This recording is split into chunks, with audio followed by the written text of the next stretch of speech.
সুপ্রিয় দর্শক শ্রোতা, শিক্ষার আলো নিয়মিত আয়োজন সমকালীন শিক্ষা ও আমাদের ভাবনা বিষয়ক আজকের এই আলোচনায় যে যেখান থেকে দেশ ও দেশের বাইরে আমাদের এই আলোচনা অনুষ্ঠান দেখছেন কিংবা পরবর্তীতে সোশ্যাল মিডিয়ায় আমাদের প্রচারকৃত আলোচনা দেখবেন, তাদের সকলের প্রতি শিক্ষার আলোর পক্ষ থেকে আন্তরিক সালাম ও শুভেচ্ছা। আশা করি যে যেখানেই আছেন সুস্থ, সুন্দর এবং সরকারি নির্দেশনা অনুযায়ী স্বাস্থ্যবিধি মেনে নিরাপদেই আছেন।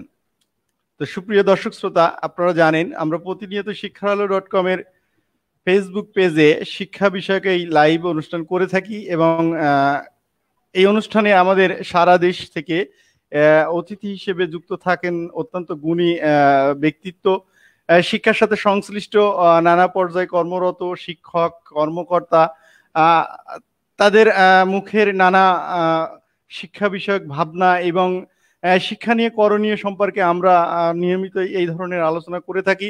আজও আমাদের সাথে যুক্ত হয়েছেন অনলাইনের মাধ্যমে তিনজন গুণী ব্যক্তিত্ব এবং শিক্ষা কর্মকর্তা ও শিক্ষকবৃন্দ।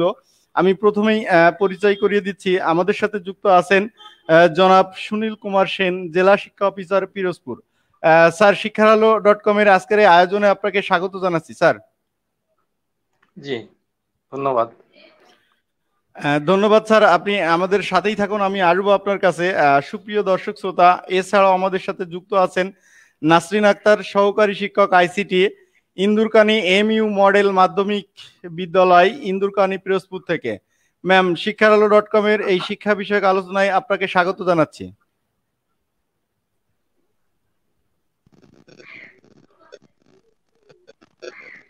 জি ম্যাম।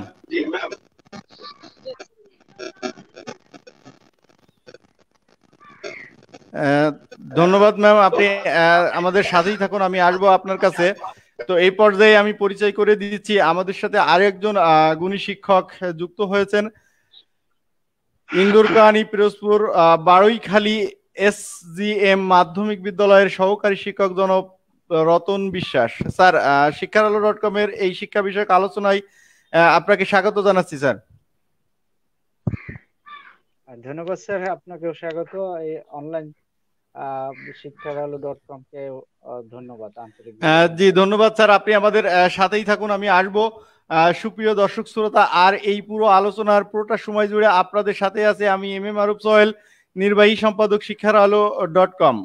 সুপ্রিয় দর্শক শ্রোতা, চাইলে আপনারাও এই আলোচনায় অংশ নিতে পারেন, প্রশ্ন মতামত জানাতে পারেন আমাদের ফেসবুক লাইভের কমেন্ট বক্সে। নিশ্চয়ই আপনাদের প্রত্যেকটি প্রশ্ন এবং মতামত আমাদের অতিথিবৃন্দ তাদের আলোচনায় তুলে আনবেন এবং আপনাদের সুনির্দিষ্ট প্রশ্নের সুনিশ্চিত জবাব বা মতামত নিশ্চয়ই প্রদান করবেন। তো সুপ্রিয় দর্শক শ্রোতা, আর কথা নাই, তবে মূল আলোচনা শুরুতেই আমি গভীর শ্রদ্ধার সাথে স্মরণ করি হাজার বছরের শ্রেষ্ঠ বাঙালি জাতির জনক বঙ্গবন্ধু শেখ মুজিবুর রহমানকে এবং সেই সাথে শ্রদ্ধা ও কৃতজ্ঞতা জ্ঞাপন করছি শিক্ষাবান্ধব সরকারের মাননীয় প্রধানমন্ত্রী জননেত্রী শেখ হাসিনার প্রতি, যিনি ডিজিটাল বাংলাদেশের রূপকার এবং ডিজিটাল বাংলাদেশ প্রতিষ্ঠা করতে সক্ষম হয়েছিলেন বলেই আজকে আমরা দেশের বিভিন্ন প্রান্ত থেকে সোশ্যাল ডিস্টেন্স মেনে সামাজিক দূরত্ব রক্ষা করে এই অনলাইন বা ভার্চুয়াল মাধ্যমে শিক্ষা বিষয়ক আলোচনার সাথে যুক্ত হতে পেরেছি এবং অনলাইনে শিক্ষকরা যেমন পাঠদান করতে পারছেন, তেমনই শিক্ষার্থীরা ঘরে বসে তাদের শিক্ষা ক্ষতি পুষিয়ে নিতে তাদের শিক্ষকদের অনলাইনে যে পাঠদান সে কার্যক্রমগুলো দেখছেন এবং তাদের পড়াশোনা চালিয়ে নিচ্ছেন। তো আমি আলোচনার শুরুতেই আমি প্রথমেই যাব আমাদের সকলের শ্রদ্ধাভাজন শিক্ষা অফিসার জনাব সুনীল কুমার সেন, জেলা শিক্ষা অফিসার পিরোজপুর মহোদয়ের কাছে। স্যার, আপনি শুনছিলেন আমাদের কথা, তো আপনি স্যার আছেন পিরোজপুর জেলার মাধ্যমিক পর্যায়ের সর্বোচ্চ পর্যায়ে আছেন। আপনি আপনি শিক্ষা অফিসারই নান, আপনি একজন শিক্ষক মুখী বা শিক্ষক বান্ধব একজন অফিসার আমি যতটুকু জেনেছি স্যার। স্যার, আপনি জানেন যে মার্চের 17 তারিখ থেকে আপনার প্যান্ডামিক করোনার কারণে শিক্ষা প্রতিষ্ঠানগুলো বন্ধ হয়ে গেল স্যার। তো আপনি পিরোজপুর জেলা শিক্ষা অফিসার হিসেবে কর্মরত আছেন, তো আপনি নিশ্চয়ই জানেন যে শিক্ষার্থীদের শিক্ষা ক্ষতি পুষিয়ে নিতে মাননীয় প্রধানমন্ত্রীর নির্দেশনায় এবং সংশ্লিষ্ট মন্ত্রণালয়ের তত্ত্বাবধানে কিংবা ব্যবস্থাপনায় আপনার সংসদ বাংলাদেশ টেলিভিশন এবং বাংলাদেশ বেতার এছাড়াও সোশ্যাল মিডিয়ায় অনলাইন স্কুলিং ঘরে বসে শিখিতেও শিক্ষকদের রেকর্ডিং ক্লাস বা লাইভ ক্লাসগুলো প্রচার হতে লাগলো। কিন্তু এছাড়াও স্যার আমরা দেখেছি যে দেশের বিভিন্ন প্রান্ত থেকে এই যে নাসরিন আক্তার, আপনার রতন বিশ্বাস, এরকম গুণী শিক্ষকরা তাদের নিজস্ব প্রচেষ্টায় কোনো রকম প্রশিক্ষণ ছাড়াই কিংবা সরকারি কোনো নির্দেশনা ছাড়াই স্যার অনলাইন ক্লাসে ঝাঁপিয়ে পড়লো। তো স্যার আপনি যে জেলাতে শিক্ষা অফিসার হিসেবে কর্মরত আছেন স্যার, পিরোজপুর জেলায় আসলে কখন কিভাবে শুরু করলেন, এবং এক্ষেত্রে আপনি আপনার শিক্ষকদের কাছ থেকে কতটুকু সাড়া কিংবা কতটুকু সহযোগিতা পেয়েছেন এই অনলাইন কার্যক্রম বাস্তবায়নের ক্ষেত্রে স্যার? ধন্যবাদ। শিক্ষার.আলো.com এর আজকের এই জুম সভার সম্মানিত সঞ্চালক মহোদয়, আপনি উপস্থাপনার শুরুতেই বলেছেন যে আমাদের সর্বজন শ্রদ্ধেয় মাননীয় প্রধানমন্ত্রী ডিজিটাল বাংলাদেশ ঘোষণা দেওয়ার পর থেকে দেশের সারা দেশব্যাপী শিক্ষা ক্ষেত্রে শিক্ষায় ডিজিটালাইজেশন শুরু হয়েছে।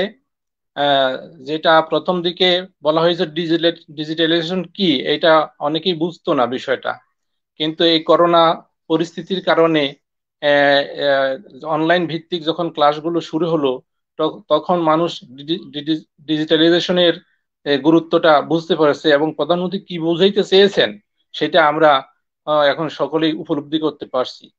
তো যদি শিক্ষায় এই ডিজিটালাইজেশনের প্রবর্তন না হতো, আমরা যে কি করতাম বা কি অবস্থা হতো সেটা আমি এখন ভাষায় বুঝাতে পারবো না। তো আপনি আমরা জানি সবাই যে মার্চের 18 তারিখ থেকে আমাদের শিক্ষা প্রতিষ্ঠানগুলি বন্ধ হয়ে গেছে। এমত অবস্থায় শিক্ষার্থীরা কি করবে, তারা স্কুলে যেতে পারছে না। সদাশয় সরকার তাৎক্ষণিকভাবে সিদ্ধান্ত নিয়েছেন যে অনলাইনে ক্লাস করা হোক। সেই দৃষ্টিকোণ থেকে বা সেই সিদ্ধান্ত থেকে আমার ঘরে আমার স্কুল এই কার্যক্রমটি কেন্দ্রীয়ভাবে চালু হয়েছে। আমাদের অধিদপ্তর এটিকে সূচনা করেছে। সেটা দেখা দেখি মাদ্রাসা অধিদপ্তর পর্যায়ক্রমে শুরু করেছে। তারপর অধিদপ্তর থেকে বলা হয়েছে যে স্থানীয় পর্যায়ে শিক্ষকরাও এটা নিজেদের উদ্যোগে করতে পারে। তো এই ঘোষণার পরেই আমার জেলার অ্যাম্বাসেডররা, বিশেষ করে আজকের সবাই উপস্থিত রয়েছেন আমাদের রতন বিশ্বাস, এখানে আজকে যিনি উপস্থিত নাই যেমন অপূর্ব বোস, এই ধরনের আরো কয়েকজন 4-5 জন আমার সাথে এসে যোগাযোগ করলেন। আমি তাৎক্ষণিকভাবে তাদেরকে বললাম যে এটা তো ভালো উদ্যোগ, যেটা হয়তো আমার আমার বলা উচিত ছিল, সেটা ওনারা এসে আমাকে পরামর্শ দিলেন। আমি তাৎক্ষণিকভাবে তাদের এই পরামর্শকে গ্রহণ করলাম এবং তাদেরকে বললাম যে আমার কাছে আমি যতটুকু পারি, আমার সামর্থ্য যতটুকু আছে, আমি আর্থিক নয়, আমার যে সমর্থন যেটুকু আছে আমি সেটুকু করব, আপনারা অগ্রসর হন। তো তারা আমার কাছ থেকেও এই যে অনুপ্রেরণা পেল এবং তারা আপনি বলেছেন যে ঝাঁপিয়ে পড়েছে, আসলেই সবাই ঝাঁপিয়েই পড়েছে। পরবর্তীতে আমরা আমাদের জেলায় শিক্ষক যারা এই অনলাইন কার্যক্রমের সাথে যুক্ত আছে, যারা যুক্ত নেই বা কিছু কাজ হয়তো বা করেছে, তারা পরিপূর্ণভাবে শেষ করতে পারে না, তাদেরকে প্রশিক্ষণ দেওয়ার জন্য আমরা আমাদের জেলায় ইনহাউস ট্রেনিং এর ব্যবস্থা করেছি। আমি উপজেলা মাধ্যমিক অফিসারদেরকে আমার অফিসে আহ্বান করছি আসার জন্য। তারা এসে আমাকে সমর্থন দিয়েছে এবং আমরা আমাদের প্রতিটি জেলায় ইনহাউস ট্রেনিং এর ব্যবস্থা করেছি। তো সেভাবে অনলাইন ক্লাস আরো বেগবান হয়েছে। প্রথম দিকে একটু সীমিত থাকলেও পরবর্তীতে এটি আরো জোরদার হয়েছে। আমার অ্যাম্বাসেডরদের হিসাব অনুযায়ী আমাদের 1000 ছাড়িয়ে গেছে অনলাইন ক্লাসে যাবত। তো এর ছাড়াও আমরা এই অনলাইন ক্লাস কার্যক্রম চালু করার পরে একটা মোটামুটি জরিপ করেছি। তাতে দেখা গেছে কোথাও কোথাও 20-25%, কোথাও কোথাও 30-40% শিক্ষার্থী অনলাইন কার্যক্রমের সাথে যুক্ত হতে পেরেছে। এটা আমাদের অধিদপ্তর থেকে সময়ে সময়ে তথ্য নিয়েছে আমাদের কাছ থেকে যে কোথায় কোথায় অনলাইন ক্লাস করা যাচ্ছে বা যাচ্ছে না, বা সংসদ টিভির যে আমার ঘরে আমার স্কুল বা আমার ঘরে আমার মাদ্রাসা এই কার্যক্রম সব জায়গায় বাস্তবায়িত হচ্ছে কিনা বা দেখতে পারছে কিনা। তো সেখানেও আমরা জরিপ করে দেখেছি যে সবাই পারছে না। সর্বোচ্চ 40%, আমরা যদি ধরি 40% শিক্ষার্থী অনলাইন কার্যক্রমের সাথে যুক্ত হতে পারছে। আর বাকিরা হয়তো বিভিন্ন কারণে তাদের লজিস্টিক সাপোর্ট নাই, স্মার্টফোন, ল্যাপটপ, ট্যাব এই ধরনের বা কম্পিউটার কখন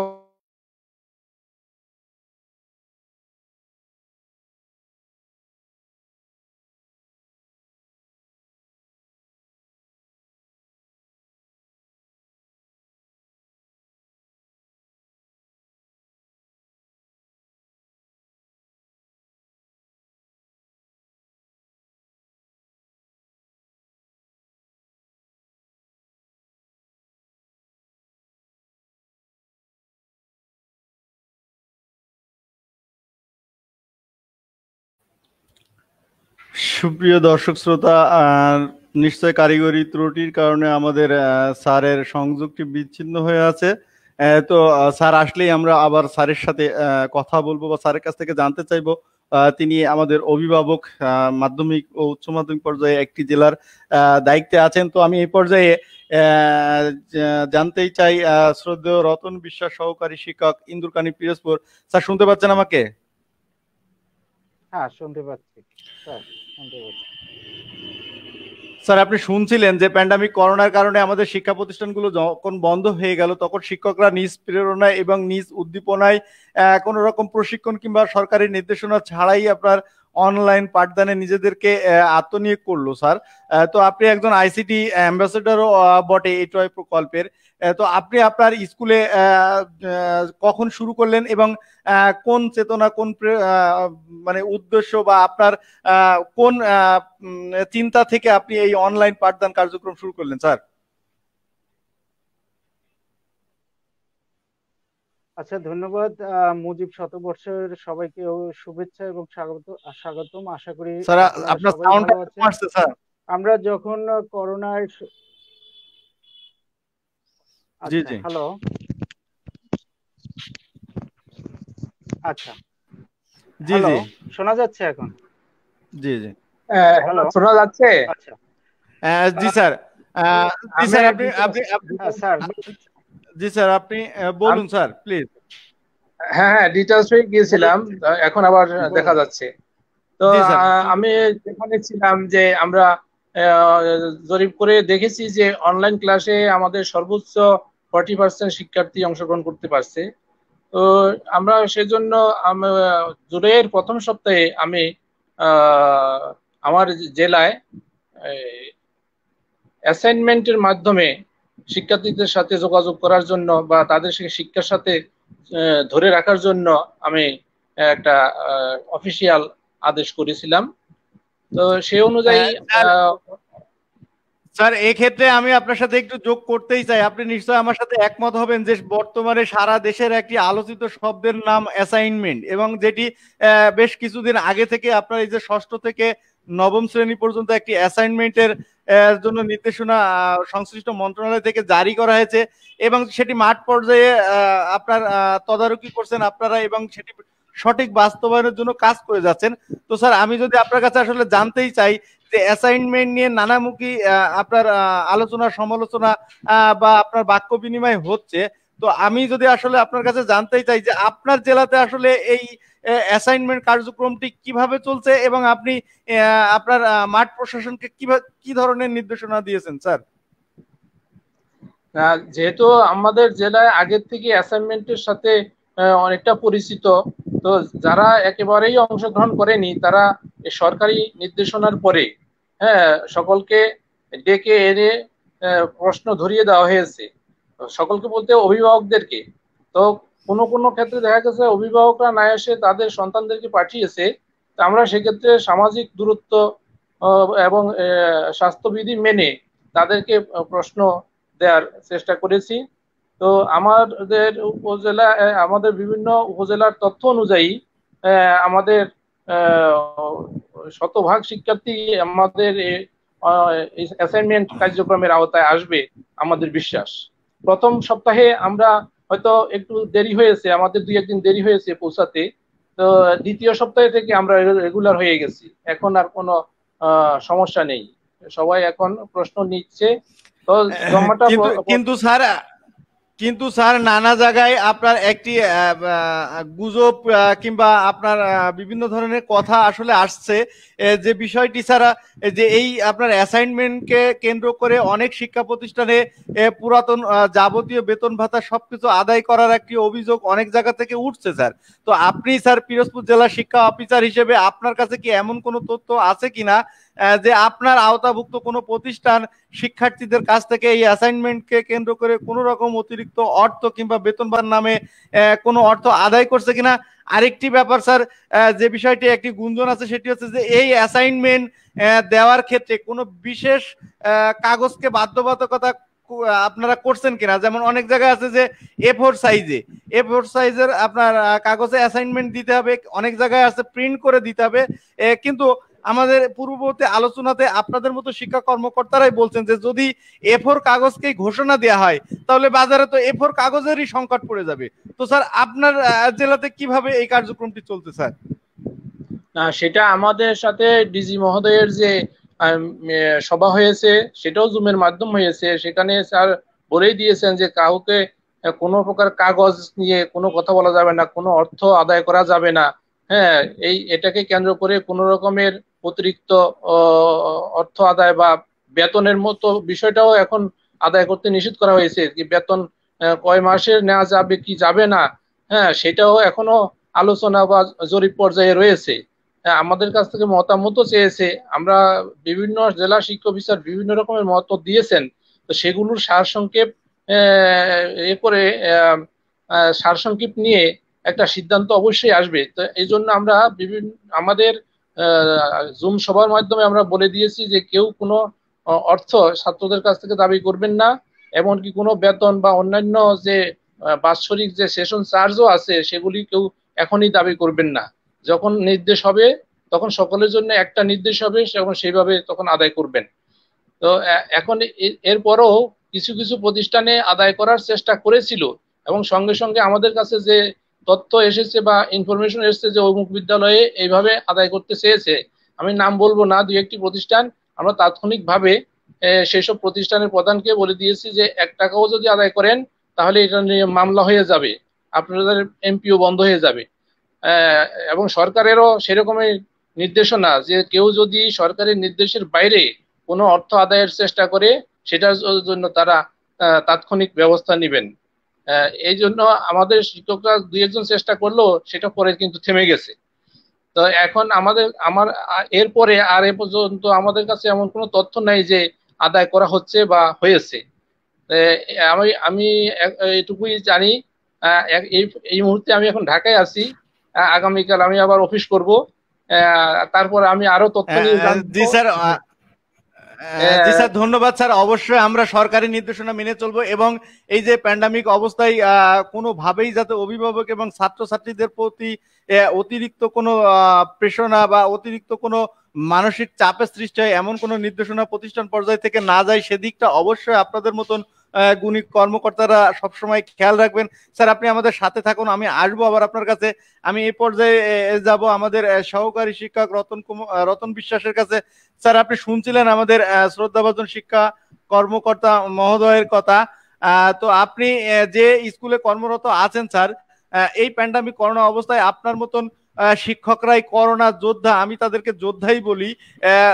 তারা এই করোনার সময় নিজেদের কথা না ভেবে, নিজেদের পরিবারের কথা না ভেবে নিরলস ভাবে এই অনলাইন পাঠদানে নিজেদেরকে আত্মনিয়োগ করছে। স্যার আপনি যে প্রতিষ্ঠানে আছেন সেই প্রতিষ্ঠানে আপনি কখন কিভাবে শুরু করলেন এবং আপনার প্রতিষ্ঠানে এই অনলাইন কার্যক্রম কতটুকু চলছে যদি আমাদের বলতেন স্যার।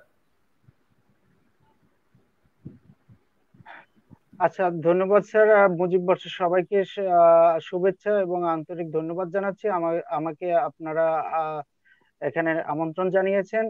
সবচেয়ে আমার যে বিষয়টা আপনি প্রশ্নটা করেছেন, এই বিষয়টা হচ্ছে আমরা বরিশাল অনলাইন প্রথম প্রতিষ্ঠা করি। আমাদের বরিশালের বাতিঘর খ্যাত যে আমাদের স্যার রয়েছেন জনাব আব্দুর রহিম স্যার, সহযোগী সহযোগী অধ্যাপক বরিশাল টিটি কলেজ। আহ আমাদের আইসিটি ডিভিশনের বরিশাল বিভাগের সভাপতি সাখাওয়াত হোসেন স্যার, তারা আমরা সম্মিলিতভাবে একটি বরিশাল অনলাইন স্কুল প্রতিষ্ঠা করি। এরপর থেকে আমরা অনলাইনে কাজ করার জন্য বিভিন্ন ধরনের শিক্ষকদের সমন্বয়ে বরিশাল স্কুল পরিচালিত হতে থাকে। এই বরিশাল বিভাগের যে স্কুলগুলো রয়েছে, পিরোজপুর জেলার আহ, অনেক টিচার এখানে ইনভলভ রয়েছে। এখানে আমি পরিচালনা করছি ওই স্কুল পিরোজপুর জেলার প্রতিনিধি হিসাবে। এরপরে স্যার এইখান থেকে আমাদের যখন যাত্রা শুরু হয়, তখন আমাদের সুযোগ্য যে আমাদের শিক্ষা অফিসার স্যার রয়েছেন, তার সাথে আলাপ করার পরে আমরা জেলা অনলাইন স্কুল প্রতিষ্ঠা করি স্যারের সুপারিশে, এবং স্যারের আমাদের আমাদের দক্ষ একজন স্যার পেয়েছি, যে আমাদের প্রতিটি কথা করোনাকালীন অবস্থায় স্যারকে সব সময় আমরা আমরা সহযোগিতা পেয়েছি। তার আহ, যে কোনো কাজ স্যারের সুপারিশ, স্যারের সহযোগিতা পেয়েছি। এ কারণে আমি ধন্যবাদ জানাচ্ছি, কারণ করোনাকালীন চরম যে মুহূর্তটা রয়েছে বা চরম মুহূর্তের সময় স্যারের সাথে আমাদের যোগাযোগ সামনাসামনি যোগাযোগ ছিল। যেখানে মানুষের সংস্পর্শে যে মুহূর্তে আসে নাই, তখনও যোগাযোগ ছিল। তো আমি স্যারকে আবারও ধন্যবাদ জানাচ্ছি, অভিনন্দন জানাচ্ছি। পরবর্তী সময় আমরা যখন জেলা স্কুল প্রতিষ্ঠা করি, স্যারের পেজে বা স্যারের শিক্ষা ফেসবুক পেজে যে রয়েছে, সেখানে আমরা ফেসবুক পেজ, অনলাইন পেজ আমরা জেলায় খুলি। এরপরে একটা মন্ত্রণালয় থেকে যখন চিঠি আসে যে আপনারা প্রতি স্কুলে অনলাইন চালু করতে হবে, কিন্তু এইখানে আমরা এই অনলাইন ক্লাস বরিশাল থেকে যখন আমরা শুরু করি এবং পিরোজপুরে যখন আমরা স্কুলটা খুলি, তখনই আমরা চিন্তা করেছি যে এখন আসলে আমরা স্কুলে স্কুলে যদি অনলাইন কাজটা করা যায় এবং এই কিভাবে করা যায়, তখন স্যারের সাথে আমরা পরামর্শ করি। স্যার, এইটাকে যদি আমরা কাজটা করতে পারি, যে স্কুলে যদি খুলতে পারি আমরা, তো তাহলে তো আরো আমাদের এই আইসিটি বা অনলাইন ক্লাসটা আরো প্রচার হবে। আপনি ইতিমধ্যে বলে রাখি, বরিশাল বিভাগে আমরা অনলাইন ক্লাসে দ্বিতীয় পর্যায়ে রয়েছি। আপনারা শিক্ষক বাতায়নে দেখতে পারেন যে বরিশাল সদরের পরেই আমরা পিরোজপুর জেলা রয়েছি। তখন স্যারেদের সাথে অনেক পরামর্শ আলাপ আলোচনা করে ইনহাউস ট্রেনিং এর ব্যবস্থা করা হয়। এই ইনহাউস ট্রেনিং এর পরেই আমরা তাদের কাছে, স্যারেদের কাছে, আমাদের ডিসি স্যারের ছিলেন সেই অনুষ্ঠানে, উদ্বোধনী অনুষ্ঠানে ইনহাউস ট্রেনিং এর। এরপর সমস্ত জেলায় আমরা ইনহাউস করি এবং অ্যাম্বাসেডররা প্রশিক্ষক হিসাবে সেখানে জয়েন করে বা প্রশিক্ষক হিসাবে সেখানে ভূমিকা পালন করে। তো আমরা প্রায় প্রতিটি থানায় ইনহাউস প্রোগ্রাম করেছি, এবং ইনহাউসের পরে ওইখানে আমাদের দুইটা উদ্দেশ্য ছিল। একটা হচ্ছে স্কুলের ইউটিউব চ্যানেল খোলা, আর একটা হচ্ছে ফেসবুক চ্যানেল খোলা, আর একটা হচ্ছে আমাদের ইউটিউবে কিভাবে আপলোড দেওয়া, ক্লাস রেকর্ডিং করা কিন্তু এবং আপলোড কিন্তু দেওয়া। স্যার, আপনি আপনি যে প্রতিষ্ঠানে কর্মরত আছেন, আমি প্রথমত যদি জানতেই চাই যে আপনার প্রতিষ্ঠানের সকল শিক্ষক কি এই অনলাইন পাঠদানের সাথে এখন পর্যন্ত যুক্ত হতে পেরেছে? হ্যাঁ, হ্যাঁ, হ্যাঁ, সবাই যুক্ত হয়ে আমাদের আমাদের ওই থেকেই আমি নিজের স্কুলটাকে আমি আগে সেখানে সমস্ত টিচারদের ইনক্লুড করার পরে, ইউটিউব চ্যানেল খোলার পরে আমরা কাজ করে দিয়েছি। এটা হচ্ছে আহ এই প্রায় 4 মাস যাবত এই কাজটা করতেছি।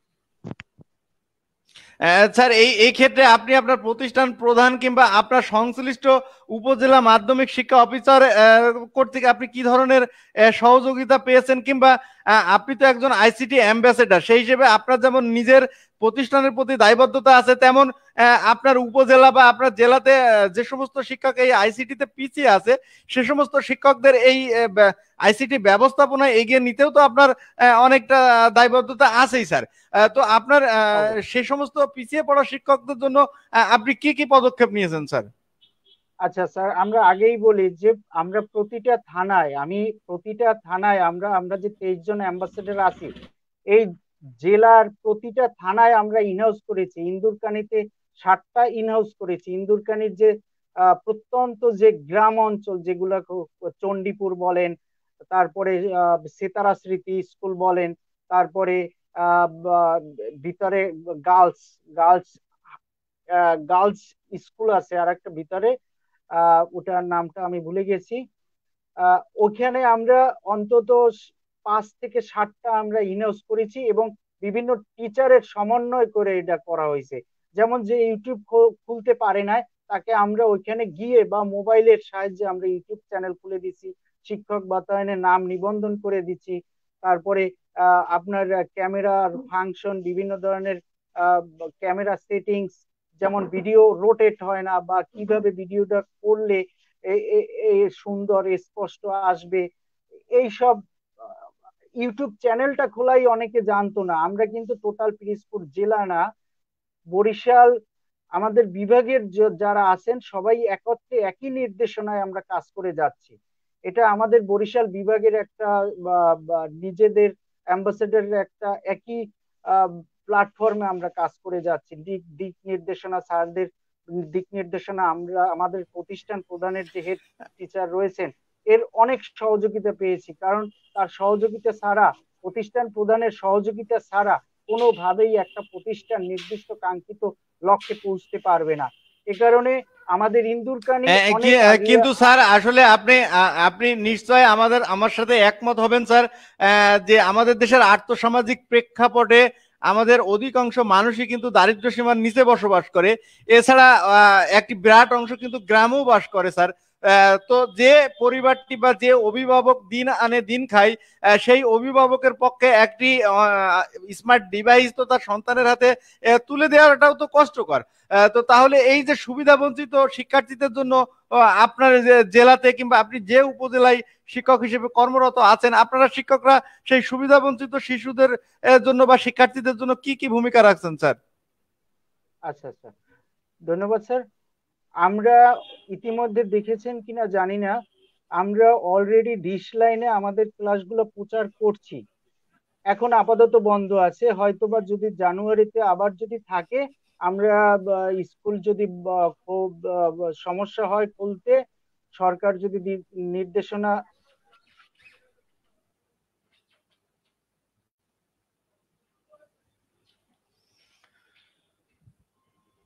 সুপ্রিয় দর্শক শ্রোতা, কারিগরি ত্রুটির কারণে আমাদের রতন স্যারের লাইনটি বিচ্ছিন্ন হয়ে গেছে। তো আমি এই পর্যায়ে আমাদের আরেকজন সম্মানিত অতিথি জনাব নাসরিন আক্তার, যিনি সহকারী শিক্ষক আইসিটি তে কর্মরত আছেন এবং তিনি জেলা অ্যাম্বাসেডারও। এছাড়া তিনি এই যে আইসিটি তে অত্যন্ত দক্ষ হওয়ার প্রেক্ষিতে তিনি বাইরের দেশে শিক্ষা সফরে ঘুরে আসছেন। তো নাসরিন আক্তার, আপনি কি আমাকে শুনতে পাচ্ছেন?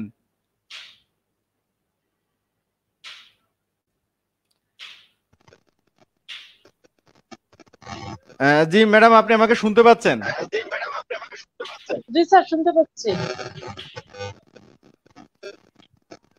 শুনতে পাচ্ছেন ম্যাডাম? স্যার আপনি?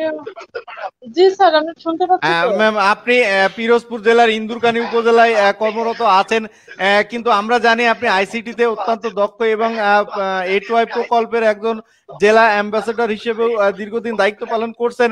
তো ম্যাম, এই যে করোনাকালীন সময়ে শিক্ষার্থীরা কিন্তু আমাদের শিক্ষকদের কাছে নেই। রাত পোহালেই যে প্রতিষ্ঠানগুলো শিক্ষার্থীদের কলকাকলিতে মুখরিত হয়ে উঠতো, সেই শিক্ষার্থীদের অভাবে আজ প্রতিষ্ঠানগুলো শুনশান, নীরবতা।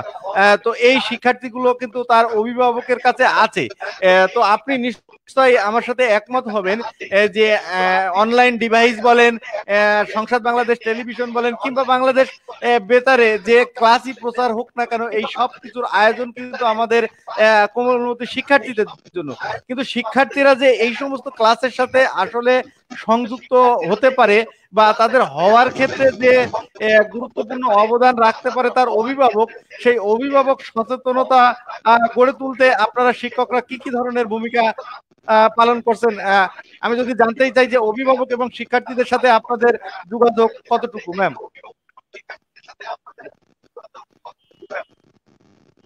ধন্যবাদ স্যার। অভিভাবক,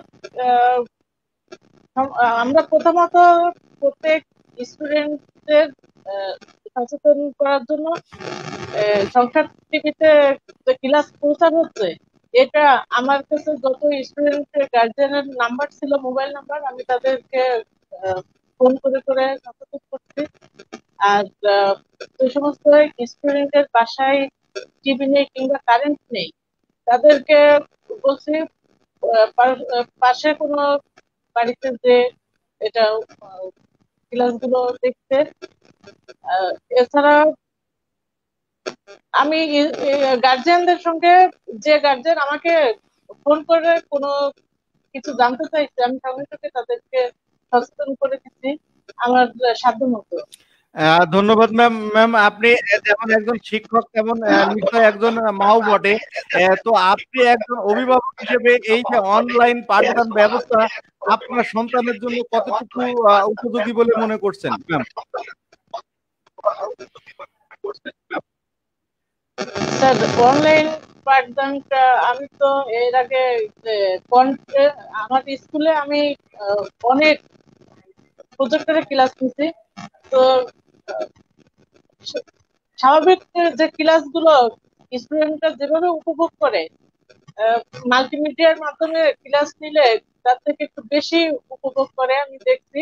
সেই অনুযায়ী স্যার বলতে পারি, টিভিতে যে স্টুডেন্টরা ক্লাসটা মন দিয়ে দেখছে, সে অবশ্যই অনেক উপকৃত হবে বলে আমি মনে করি। জি, ধন্যবাদ ম্যাম। ম্যাম আপনি যে কথা বলছিলেন যে আসলে মানে করোনার সময়ে আমাদের অনেক আলোচকই পূর্ববর্তী আলোচনায় বলেছেন যে নেই মাত্রে কানামা ভালো, অর্থাৎ এই মানে অনেকে পার্সেন্টেজের হিসাবটুকু তুলছেন, কিন্তু ম্যাম আপনার সাথে কথার মিল রেখে আমিও বলতে চাই যে আসলে কত পার্সেন্ট শিক্ষার্থী উপকৃত হচ্ছে এটি বড় কথা নাই, যদি এই অনলাইন পাঠদান ব্যবস্থায় একজন শিক্ষার্থী উপকৃত হয় সেটি আমাদের শিক্ষক হিসেবে বড় প্রাপ্য। কেননা যদি এই প্যান্ডামিক অবস্থায় এই অনলাইন পাঠদান কেউ না থাকতো তাহলে আমাদের কোমলমতি শিক্ষার্থীদের কি অবস্থা হতো সে প্রশ্ন কিন্তু থেকেই যায়। তো ধন্যবাদ ম্যাম, আপনি থাকুন আমাদের সাথে। আমি আবারও আমাদের শ্রদ্ধাভাজন শিক্ষা কর্মকর্তা মহোদয়, জেলা শিক্ষা অফিসার স্যারের কাছে যাব।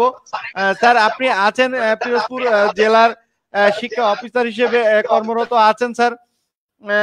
স্যার আপনি নিশ্চয় জানেন যে আসলে যে জিনিসটি বা যে বস্তুটি যে কাজের জন্য তৈরি করা হয় সেই কাজে যদি ব্যবহার না থাকে তাহলে সেটি নষ্ট হওয়ার সম্ভাবনা কিন্তু থেকেই যায়।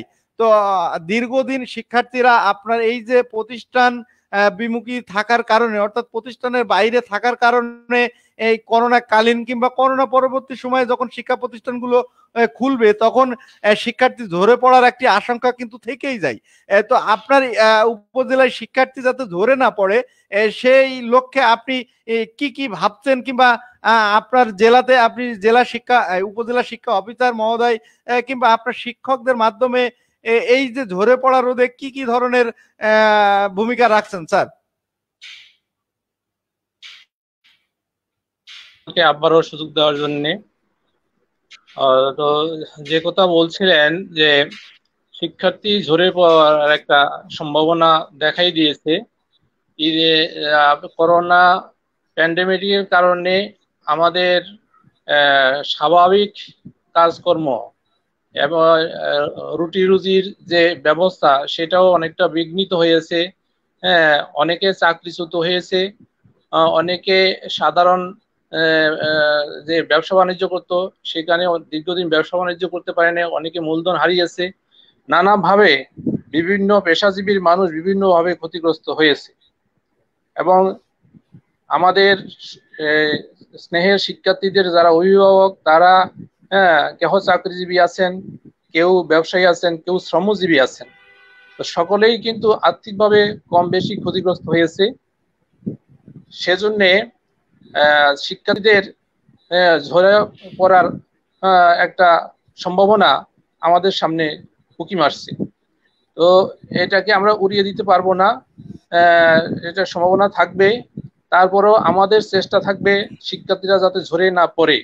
এখন ঝরে পড়া রোধ করার জন্য আমাদের করণীয় কি, সেটা আমাদের শুধু শিক্ষা ডিপার্টমেন্টের করণীয় না, এটি সমাজেরও একটা দায়িত্ব রয়েছে, রাষ্ট্রের তো রয়েছেই।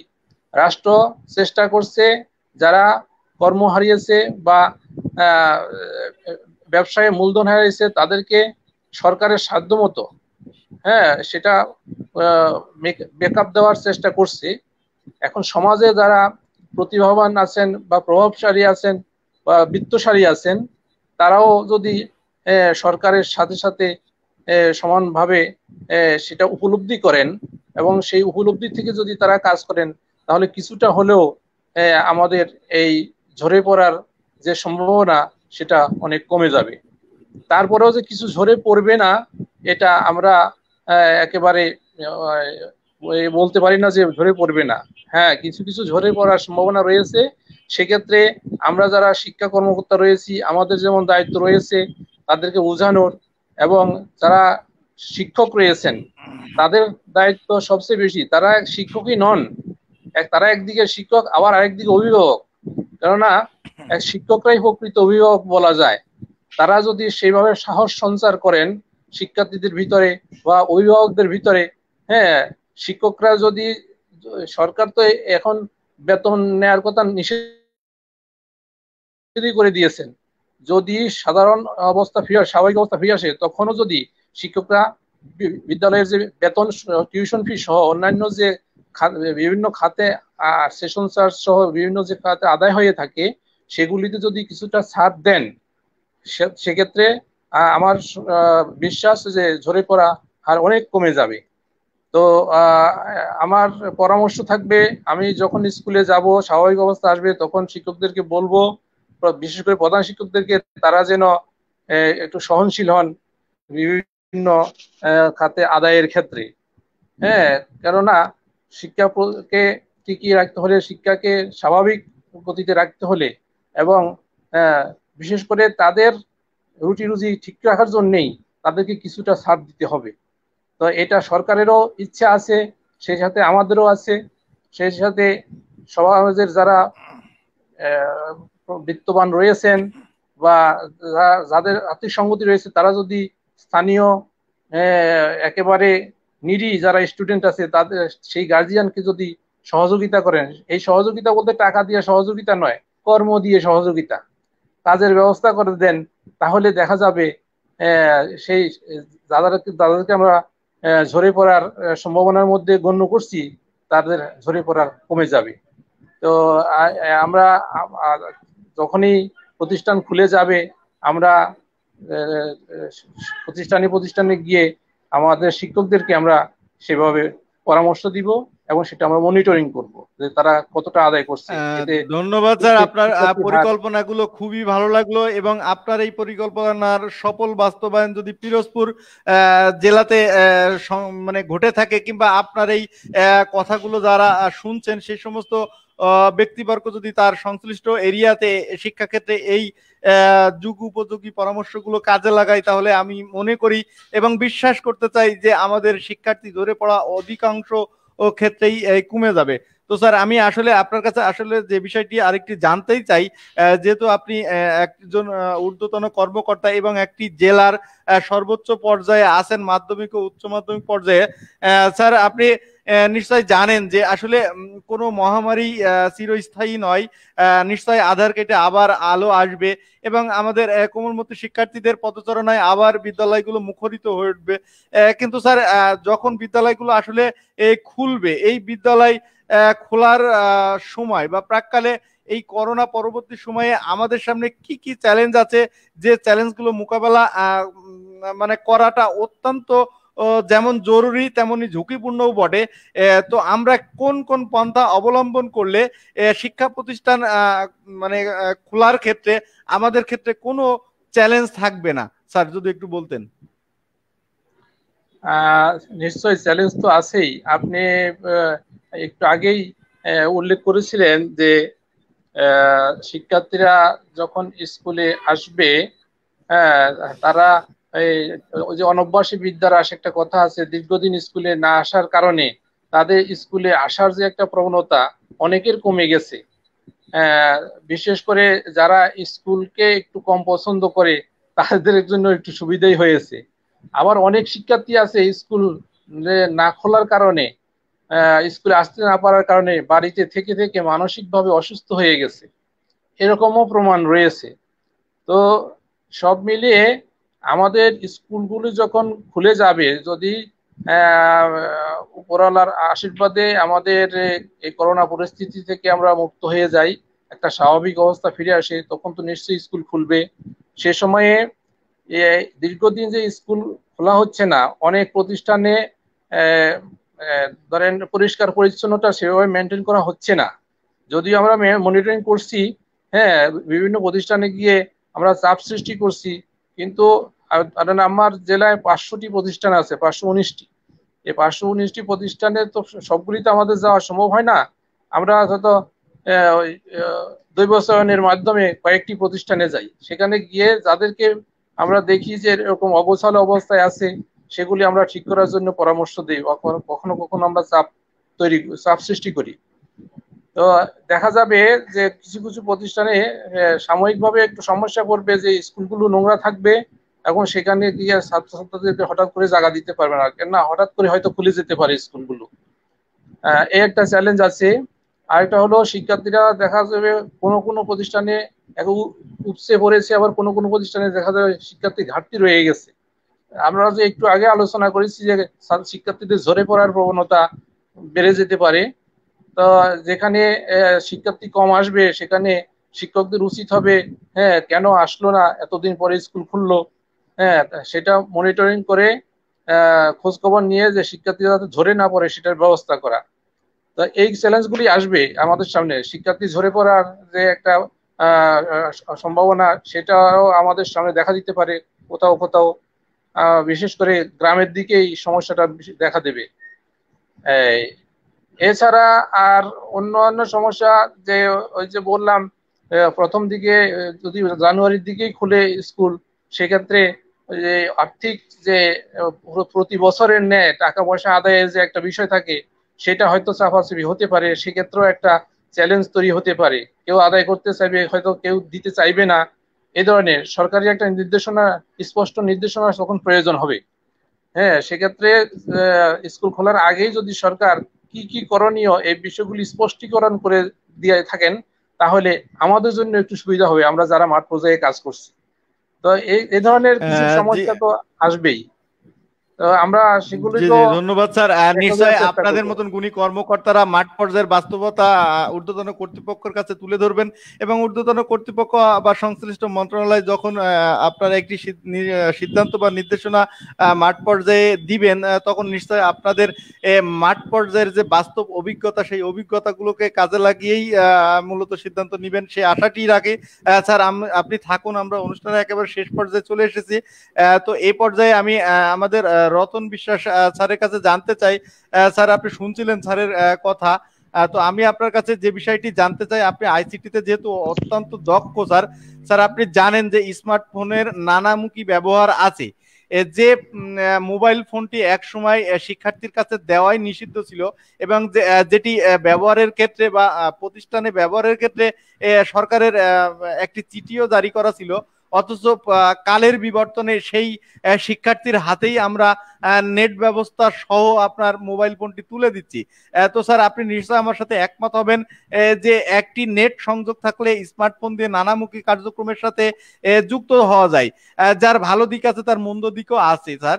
তো স্মার্টফোনটি প্রপার ইউজের ক্ষেত্রে অভিভাবককে আসলে কি ধরনের পদক্ষেপ বা কি ধরনের ভূমিকা রাখা প্রয়োজন বলে আপনি মনে করেন, যা রাখলে শিক্ষার্থীরা বিপদগামী হওয়ার বা আপনার তাদের মানসিক বিকাশের অন্তরায় যাতে না হয়, সেদিকটা সঠিক থাকবে বলে মনে করেন স্যার? জি স্যার, ধন্যবাদ স্যার আমাকে আবার সুযোগ করে দেওয়ার জন্য। আসলে স্মার্টফোন ব্যবহার যেরকম উপকারী দিক রয়েছে, ক্ষতিকারক দিক রয়েছে, কিন্তু আমাদের খেয়াল রাখতে হবে ওইটাকে আহ আমরা আমাদের সন্তানদের কাছে তুলে দেওয়ার আগে খেয়াল রাখতে হবে যে আসলে আমার সন্তানের গুরুত্ব কতটুকু। অর্থাৎ আমরা যে সিচুয়েশনে রয়েছি, এই সিচুয়েশনে অবশ্যই স্মার্টফোন বা একটা কম্পিউটার অপরিহার্য পড়াশোনা করার জন্য। এখন এই ক্ষেত্রে আহ অভিভাবকদের অবশ্যই খেয়াল রাখতে হবে যে সে যাতে কম্পিউটারে আসক্ত না হয়ে পড়ে, অর্থাৎ সে ওটাকে ব্যবহার ব্যবহার করবে তার প্রয়োজন অনুসারে। হয়তো বা 2 ঘন্টা বা 1 ঘন্টা বা 1.5 ঘন্টা 2 ঘন্টা এরকম টাইম থাকবে। এরপরে ওইখানে তার পিতামাতার কন্ট্রোল থাকতে হবে, অর্থাৎ সন্তানকে দেওয়ার আগে সবসময় চিন্তা করতে হবে যে এই এই ফোন বা এই কম্পিউটার তার অভিভাবকের, স্টুডেন্টের না। এরকম চিন্তা করে সন্তানদের হাতে এটা ব্যবহারের জন্য নির্দিষ্ট টাইম বেঁধে দিতে হবে। তুমি এতটুকু টাইম ব্যবহার করবা, যে ক্লাসগুলো দেখবা এগুলো ডাউনলোড করে রাখতে হবে। আহ, পরিমিত ইন্টারনেট ব্যবহার করার জন্য ওয়াইফাই কানেকশন বা আমরা যে ব্রডকাস্ট যে চ্যানেলগুলো ব্যবহার করি এর চাইতে আমরা প্যাকেজ কিনে দিলাম, যাতে সে পরিমিত আকারে সে ইন্টারনেটের ব্যবহার করতে পারে, লং টাইম যাতে ইন্টারনেট ব্যবহার না করতে পারে। সম্পূর্ণরূপে অভিভাবকদের একদম এটা পর্যবেক্ষণে রাখতে হবে যাতে সে আসক্ত না হয়ে পড়ে। শুধু ক্লাস বা বিভিন্ন ধরনের তার শিক্ষা উপকরণ যেগুলো দরকার এগুলো ডাউনলোড করে সে কাজ করবে। অনলাইনে কাজ করে ক্লাসের জন্য সেটা হচ্ছে আলাদা কথা। অনলাইন ক্লাস যদি স্যারেরা করায় বা জুমের ক্লাস বা গুগল মিটের যদি ক্লাস সে করে, সেক্ষেত্রে ওই টাইমটায় সে অন করতে পারবে এবং নির্দিষ্ট টাইমের মধ্যে সে কাজগুলো সম্পন্ন করতে হবে। এই আর হচ্ছে সমস্ত স্যার, কন্ট্রোল আপনি অভিভাবকের আপনি থাকবে। একজন করোনা যোদ্ধা হিসেবে, করোনা যোদ্ধা শিক্ষক হিসেবে আপনি অনলাইনে ক্লাস নিতে গিয়ে নিশ্চয় আপনারও নানা অভিজ্ঞতা, নানা ঘাত প্রতিঘাত এবং নানা রকম কথার সম্মুখীন আপনাকে হতে হচ্ছে। যেমন আমাদের অনেক শিক্ষকই তার পূর্ববর্তী আলোচনাতে বলেছেন যে তাদেরকে প্রথম দিকে এমন কথা শুনতে হচ্ছে যে আপনারা যে ক্লাস নেন তা দেখে কি। তো এ জাতীয় নানা তিক্ত অভিজ্ঞতা নিশ্চয় আপনার আছে। এবং বাংলাদেশের সমস্ত জায়গায় যে নেটের দুর্বার গতি, সেটিও আমি বলবো না। নেট প্রবলেম একটি আছেই। একটি ক্লাস আপলোড দিতে গিয়ে বা আপনার লাইভ ক্লাসটি নিতে গিয়ে নানা ঘাত প্রতিঘাতের সম্মুখীন কিন্তু ওই শিক্ষককে হতে হচ্ছে। এবং এছাড়াও আপনি নিশ্চয়ই জানেন যে আমাদের সরকার করোনাকালীন কিংবা করোনার পূর্ববর্তী মুহূর্তেও কিন্তু শিক্ষাক্ষেত্রে নানা গুরুত্বপূর্ণ এবং যুগান্তকারী সিদ্ধান্ত নিয়েছেন এবং নানা অবদান রেখে যাচ্ছেন। এই শিক্ষা ব্যবস্থার পরিবর্তনে মাননীয় প্রধানমন্ত্রী জননেত্রী শেখ হাসিনার অবদান আসলেই প্রশংসার দাবি রাখে। তো আপনি স্যার এই যে মানে বাস্তব অভিজ্ঞতা থেকে আপনি আপনার চারপাশে যা দেখছেন, তো সেই প্রেক্ষাপট থেকে আমি যদি আপনার কাছে আসলে জানতেই চাই যে সরকার আর কি কি করলে শিক্ষক ও শিক্ষার্থীদের সমন্বয়ে একটি অংশগ্রহণমূলক অনলাইন শিক্ষা ব্যবস্থা আরো গতিশীল হতো বলে আপনি মনে করেন স্যার? অবশ্যই স্যার, এখানে করোনাকালীন অবস্থায় আমরা যারা অনলাইন প্রথম পর্যায়ে শুরু করি, আসলে আমাদের অনেক ধরনের বাধা অতিক্রম করতে হয়েছে। প্রথমত ইন্টারনেটের ব্যবহার, আসলে ইন্টারনেটের সংযোগ বা ইন্টারনেটের যে গতি বা ছিল এটা বা আছে, আমরা এখনো ফিল করি যে মাঝে মাঝে কেটে যাচ্ছে। আসলে এই গতিটা আরো একটু আরেকটু বাড়াতে হবে। আর সর্বোপরি যেটা আমাদের আপনি বলছেন যে এই ক্লাস দেখে কে, আসলে এখানে দেখবেন যে প্রতি ক্লাস আপনি আমি দেখেছি, আমি বাংলাদেশের আহ, প্রচুর ক্লাস আমি দেখি, কে কার কতটা ক্লাস মান বা বিভিন্ন ধরনের ভিউ এগুলো আমি লক্ষ্য করি। এখানে দেখা যায় যারা ভালো করবে বা যারা আসলে ভালো ছাত্র বা যারা এই বিভিন্ন ধরনের দেশের জন্য কাজ করছে, তারা এই অনলাইন ক্লাস করবেই। কারণ কি, আপনি যখন বাংলাদেশ স্বাধীনতার যুদ্ধে যখন ঝাঁপিয়ে পড়েছিল তখন কিন্তু সাথে কিছু ছিল না। ঠিক আমরাও সেই মুহূর্তে আমরা এটার ফিডব্যাক কি হবে, কে ভালো ফিডব্যাক দেওয়ার জন্য আমরা কিন্তু এই কাজগুলো করি না। আমরা যে কিছু একটা হোক, অন্তত টিচাররা স্মার্ট হয়েছে, টিচারদের কথা বা বক্তৃতা, অনেকে ক্যামেরার সামনে দাঁড়াতেই পারতো না আগে। এখানে শিক্ষক বাতায়ন প্ল্যাটফর্ম করে দিছে, অনলাইন সেরা পারফর্মার করে দিছে, সেরা শিক্ষক কন্টেন্ট বিভিন্ন, আপনাকে আপনার প্রাপ্তি একদিন না একদিন আপনি পাবেনই। আর সর্বোপরি শিক্ষার্থীরা আমার কাছে রোজ প্রায় 20 থেকে 30টা কল আসে, স্যার এই আহ, আমরা কি অ্যাসাইনমেন্ট করব, আপনার ক্লাস আমি দেখি স্যার, অমুক ক্লাসটা দেখেছি, অমুক ক্লাসটা ভালো লাগছে, আমি স্যার আপনি ওই ক্লাসটা একটু দেন। এইভাবে কিন্তু আস্তে আস্তে সম্ভব, একসাথে সমস্ত বাংলাদেশ বা একটা দীর্ঘ বা এই ছোট্ট সময়ে একটা পরিবর্তন সবকিছুই সম্ভব না। তো এই ক্লাসটা ইন্টারন্যাশনাল বা বিভিন্ন দেশে কিন্তু অলরেডি এই সিস্টেমেই ক্লাস চলতেছে, বাংলাদেশেও হবে, অলরেডি হয়ে গেছে।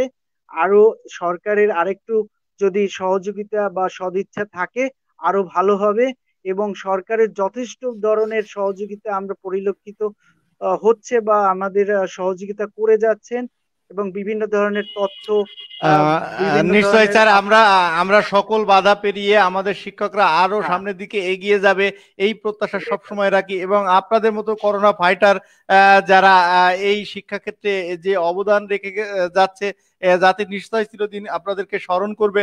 তো স্যার, অনুষ্ঠানের শেষ পর্যায়ে এসে আপনি একজন সহকর্মী হিসেবে আপনি আপনার ঊর্ধ্বতন কর্তৃপক্ষের কাছে এই যে অনলাইন যোদ্ধা হিসেবে যারা নিয়মিত অনলাইনে পাঠদান করে যাচ্ছেন তাদের জন্য কি প্রত্যাশা করেন আপনার ঊর্ধ্বতন কর্তৃপক্ষের কাছে? ঊর্ধ্বতন কর্তৃপক্ষের কাছে আমার সর্বোচ্চ চাওয়া যে স্যার আমাদের সাথে থাকবেন সব সময়, আমাদের দুঃখ আনন্দ বেদনা সব সময় শুনবেন, শিক্ষকদের পাশে থাকবেন। আহ, আর যাতে আমরা আরো উত্তরোত্তর আমাদের কাজগুলো আরো বিশ্বের দরবারে তুলে দিতে পারি, এটা স্যারেরা সহযোগিতা করবেন। এটাই আমার চাওয়া। আর ধন্যবাদ স্যার। এটাই। আপনার আপনার প্রত্যাশা নিশ্চয় আপনি আপনি অনুষ্ঠানের শুরুতেই বলছিলেন যে আপনার সাথে আজকে আলোচনাতে উপস্থিত আপনার শ্রদ্ধাভাজন বা আমাদের সকলের শ্রদ্ধাভাজন আমাদের জেলা শিক্ষা অফিসার মহোদয়, তিনি আপনাদেরকে অত্যন্ত সহযোগিতা করেন। অন্তত আর কিছু না পারলেও আপনাদের মানসিক শক্তি জাগিয়ে রাখতে তিনি সবসময় আপনাদের সাথে যোগাযোগ রাখেন, প্রেরণা দিয়ে থাকেন। তো স্যার, শিক্ষার আলোর এই শিক্ষা বিষয়ক আলোচনায় এসে আপনার কেমন লাগলো, এবং আপনার এই শিক্ষার আলোর এই উদ্যোগ?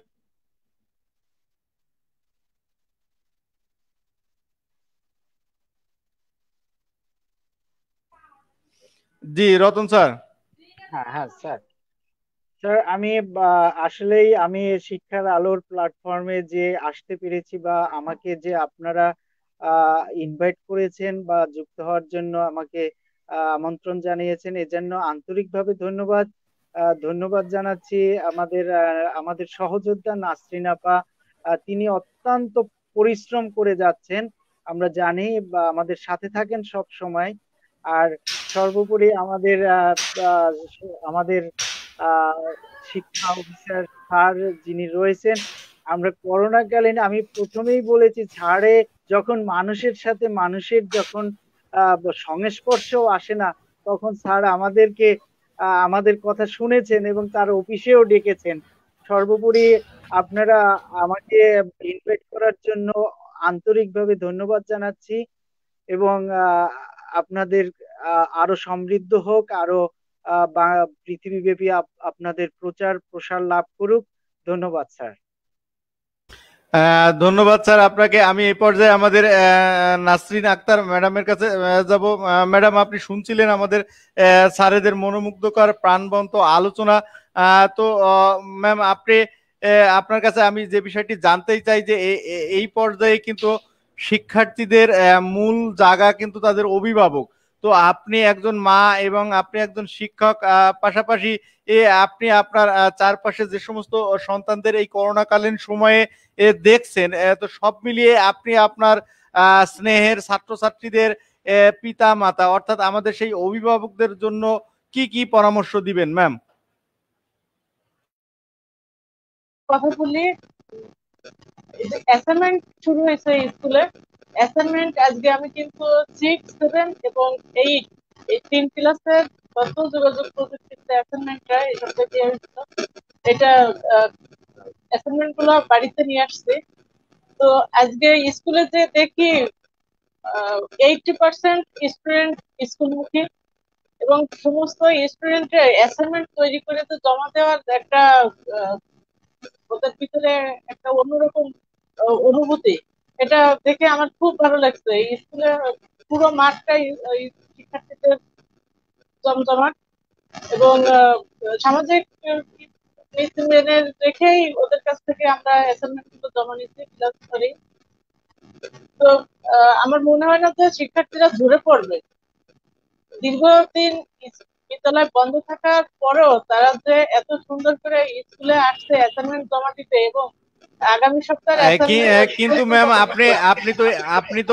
হ্যাঁ, কিন্তু ম্যাম আপনি তো আমার সাথে এই বিষয়টি একমত হবেন যে আসলে আমাদের সকল শিক্ষক কিন্তু আইসিটি তে সমান পারদর্শী না, কিংবা যে সমস্ত শিক্ষক যারা সিনিয়র আছেন, যেমন আমি যদি বলি যে আমার শিক্ষকরা কিন্তু এখনো এই মাধ্যমিক বা উচ্চ মাধ্যমিক পর্যায়ে এখনো শিক্ষকতা করছেন। তো আমি নিজেও একটি কলেজে লেকচারার হিসেবে আছি। তো আমি যেভাবে বা যে উদ্দীপনায় একটি অনলাইন ক্লাস নিতে পারবো, আমার ওই শিক্ষকের পক্ষে কিন্তু সম্ভব না।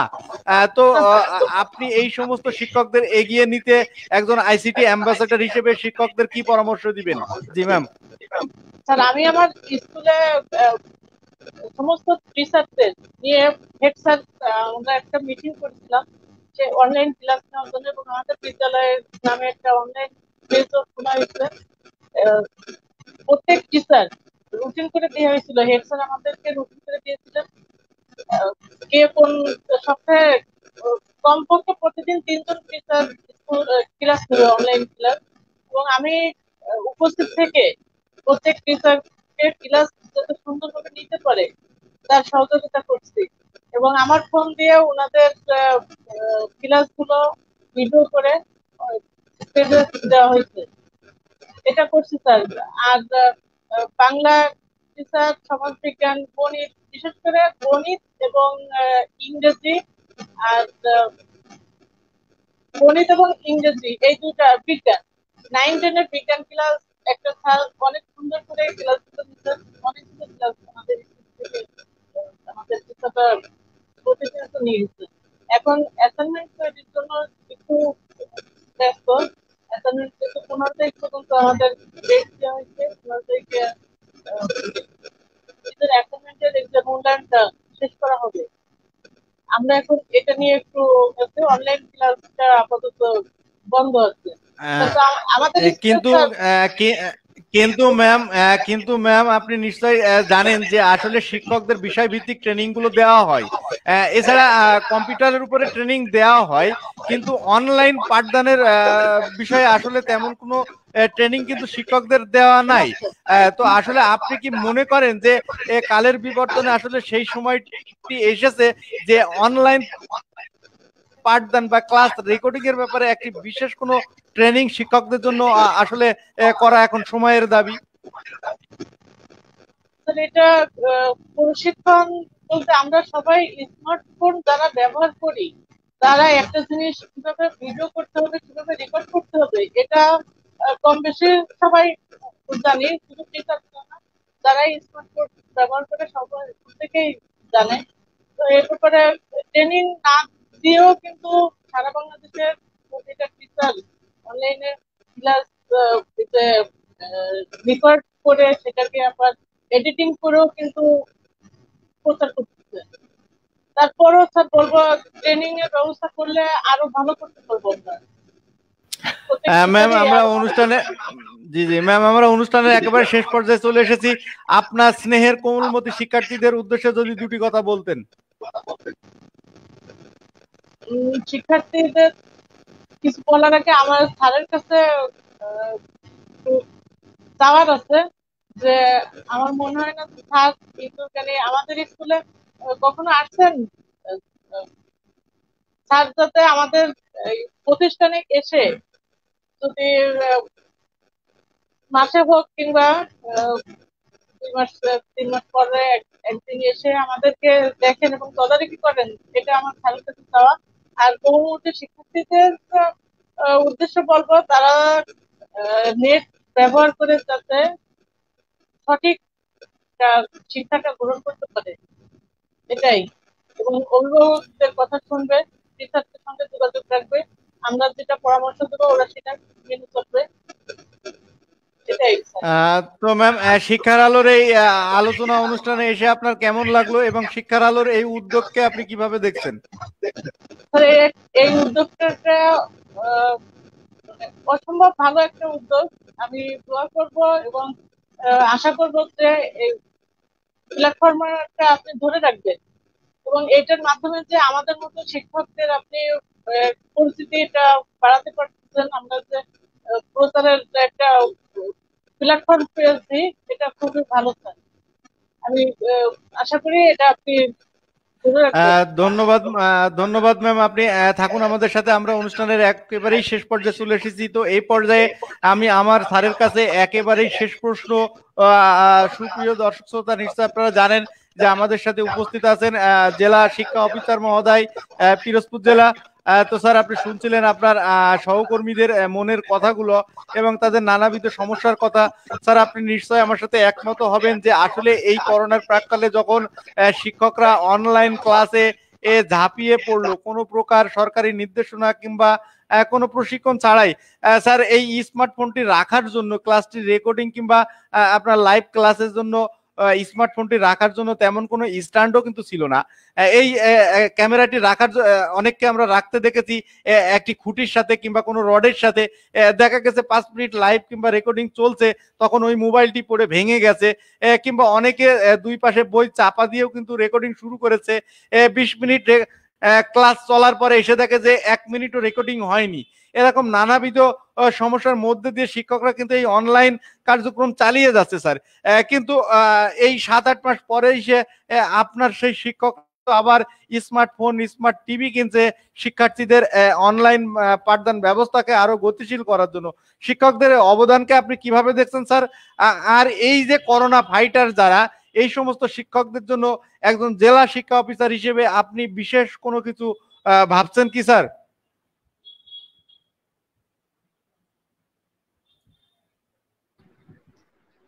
কোনো কাজেই ছোট নয়। আমার অ্যাম্বাসেডর সহ অন্যান্য শিক্ষকরা যে অনলাইন ক্লাসের যে অংশগ্রহণ, সেটা আমরা কোনো মতেই এটাকে ছোট করে বা খাটো করে দেখার সুযোগ নেই।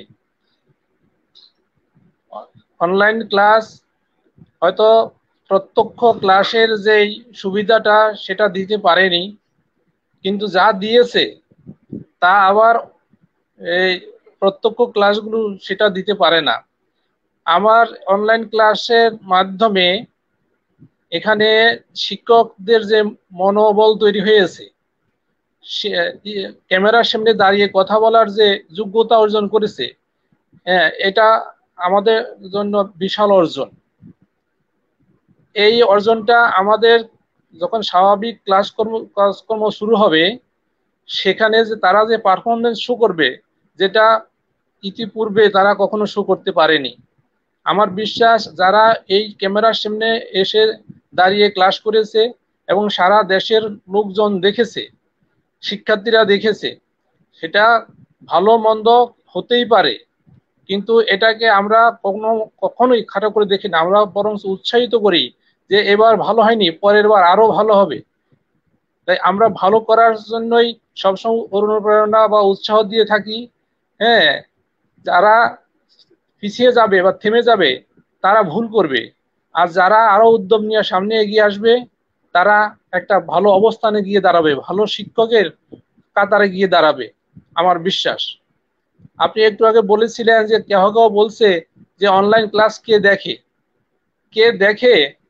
যারা দেখার তারা নিশ্চয়ই দেখে, যারা দেখে না তারা কোনো কালেই দেখে নাই আর দেখবেও না। বড় বড় শিল্পীরা, গুণী শিল্পী যারা, তারা কিন্তু যখন মঞ্চে গান গেয়েছে তখন প্রথম দিকে কিন্তু তারা সে বাহবা পায় নাই, এক সময় তারা ভালো শিল্পীতে পরিণত হয়েছে। আমার বিশ্বাস অনলাইনে যারা পারফর্ম করছে তারা ভবিষ্যতে আরো ভালো কিছু আমাদেরকে উপহার দিবে, এই বিশ্বাস নিয়ে আমরা আছি।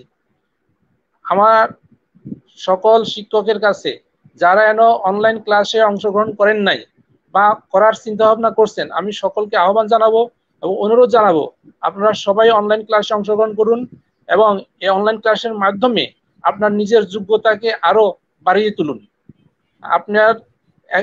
আপনি সকলের কাছে কোনো না কোনো সময়ে সমাদৃত হবেন এবং প্রশংসিত হবেন, এই বিশ্বাস রাখি আমরা। ধন্যবাদ স্যার। আসলে আপনি বলেছিলেন যে কোনো কাজ জি জি, ধন্যবাদ স্যার। আসলে আমি কোনো শিক্ষকরা, কাজকে ছোট হ্যাঁ, বলে মনে করি শিক্ষকরা না। কখনোই কোনো কিছুতে প্রতিদান পাওয়ার আশায় কাজ করে না। কিন্তু স্যার আপনি নিশ্চয়ই আমার সাথে একমত হবেন যে তার ঊর্ধ্বতন কর্তৃপক্ষ যদি তাকে একটি থ্যাঙ্কস লেটারও দেয় কোনো কাজের প্রেক্ষিতে, সেটিও কিন্তু তার কাছে অনেক বড় প্রাপ্তি। সবসময় যে অনেক বড়। অর্থের বিবেচনায় যে আপনার সবকিছু দেখা হয়, বিষয়টি কিন্তু তা নয়। এই যে করোনা যোদ্ধা যে সমস্ত শিক্ষক, আপনি জেলা শিক্ষা কর্মকর্তা কিংবা আমাদের ইওনো মহোদয় কিংবা আমাদের উপজেলা শিক্ষা অফিসার মহোদয় যদি ওই শিক্ষক বরাবর একটি থ্যাঙ্কস লেটারও পাঠাই, তাহলে ওই শিক্ষক কিন্তু তার অনেক বড় একটি অর্জন বলে মনে করবে স্যার। তো স্যার আমরা অনুষ্ঠানের নিশ্চয়ই একেবারে নিশ্চয়ই। জি জি, অনুষ্ঠানের একেবারে শেষ পর্যায়ে চলে এসেছি স্যার। স্যার, শিক্ষার আলোর এই আয়োজনে, আলোচনা অনুষ্ঠানে এসে আপনার কেমন লাগলো এবং শিক্ষার আলো .com এর এই উদ্যোগকে আপনি কিভাবে দেখছেন স্যার? আসলে আমি এর আগে দুই একটা জুম মিটিং অংশগ্রহণ করেছি, যেমন শিক্ষা বার্তায় দুটি আমি অংশগ্রহণ করেছি। তো অন্যান্য দিনের চেয়ে আমার আজকের অনুষ্ঠানটা বেশি, আমার মনে হয় বেশি কথা বলতে পারছি এবং আমার কাছে খুব ভালো লেগেছে। একদম মানে ফ্রেন্ডলি, সবাই সাথে যেন সামনাসামনি কথা বলতেছি এমনই মনে হচ্ছে। তো আসলে যে কোনো আলোচনা সবাই অনেক কিছু জানা যায়, বোঝা যায়, অনেকগুলি প্রশ্ন সামনে আসে। এগুলো আমাদের পথ চলাকে আরো পরিষ্কার করবে, আরো সুগম করবে। আমাদের সামনে এমন অনেক কাজ রয়েছে, সেই কাজে আমাদের কোথায় ঘাটতি রয়েছে, আমাদের কি করণীয়, এই নির্দেশনাগুলি আমরা এই ধরনের সভার মাধ্যম থেকে পেয়ে থাকি। সেই জন্য যে কোনো সভা বা যে কোনো শিক্ষাবার্তা হোক বা শিক্ষা আলো .com হোক, যে কোনো, আমরা এই মিটিংকে আমরা সাধুবাদ জানাই। এবং এর মাধ্যমে শুধু আমরা শিক্ষা অফিসারদেরকে বা শিক্ষকদেরকে না ডেকে এখানে অভিভাবকদেরকেও আপনারা সংযুক্ত করতে পারেন। এবং অভিভাবক, শিক্ষার্থী এবং শিক্ষক 3 শ্রেণী যদি থাকে তাহলে মনে হয় আরো ভালো হবে। আমরা আশা করব ভবিষ্যতে আপনারা অভিভাবকদেরকেও এর সাথে সম্পৃক্ত করবেন, তাহলে আমার মনে হয় তারাও বিষয়টা বুঝতে পারবে। তাদের মাধ্যমে অন্যান্য অভিভাবক যারা শুনবে বা দেখবে, তারা বুঝতে পারবে যে এখানে অভিভাবকদেরও অংশগ্রহণ আছে। অভিভাবকরাও শিক্ষণ শেখানো প্রক্রিয়ায় গুরুত্বপূর্ণ ভূমিকা রাখে, অতএব তাদেরও এখানে অংশগ্রহণ থাকা দরকার। ধন্যবাদ। জি, ধন্যবাদ স্যার। নিশ্চয়ই আপনার পরামর্শটি আমরা আগামী দিনের পথ চলায় পাথর হিসেবে গ্রহণ করবে এবং আগামী দিনে এই ধরনের কার্যক্রম অবশ্যই আমাদের কর্তৃপক্ষ এবং আমরা যারা এর সাথে জড়িত আছি হাতে নিতে সক্ষম হব। তো স্যার, আজ একেবারেই হাতে সময় নেই। আপনাদের তিনজনই অত্যন্ত প্রাণবন্ত আলোচনা করেছেন, নানা সমস্যা, নানা বিষয় আপনাদের আলোচনায় ফুটিয়ে তুলেছেন। তো শিক্ষার আলো পরিবারের পক্ষ থেকে আপনাদের তিনজনকে আবারও ধন্যবাদ ও কৃতজ্ঞতা জানাচ্ছি। ধন্যবাদ ও কৃতজ্ঞতা এই জন্য যে আপনারা আপনাদের মূল্যবান সময় নষ্ট করে আমাদের ডাকে সাড়া দিয়ে আপনারা এই আলোচনায় যুক্ত হয়েছেন এবং আমাদের শিক্ষক, শিক্ষার্থী এবং অভিভাবকদের জন্য অত্যন্ত প্রাণবন্ত আলোচনা করেছেন। নিশ্চয়ই কোনো না কোনো মাধ্যমে কোনো কথা, কোনো একটি বাক্য ঊর্ধ্বতন কর্তৃপক্ষের কাছে পৌঁছে যাবে এবং আপনাদের এই কথাটি আমলে নিয়ে শিক্ষাক্ষেত্রে যুগান্তকারী সিদ্ধান্ত নিবেন। আপনারা ভালো থাকবেন, সুস্থ থাকবেন, সুস্থ, সুন্দর ও নিরাপদ হোক আপনাদের জীবন, এই কামনায় বিদায়। আবারও দেখা হবে কোনো একদিন, কোনো এক সময় শিক্ষার আলোর পর্দায়। ধন্যবাদ স্যার। আপনিও ভালো থাকবেন, সুস্থ থাকবেন। আপনারা ভালো আদাব। থাকবেন সবাই। আদাব।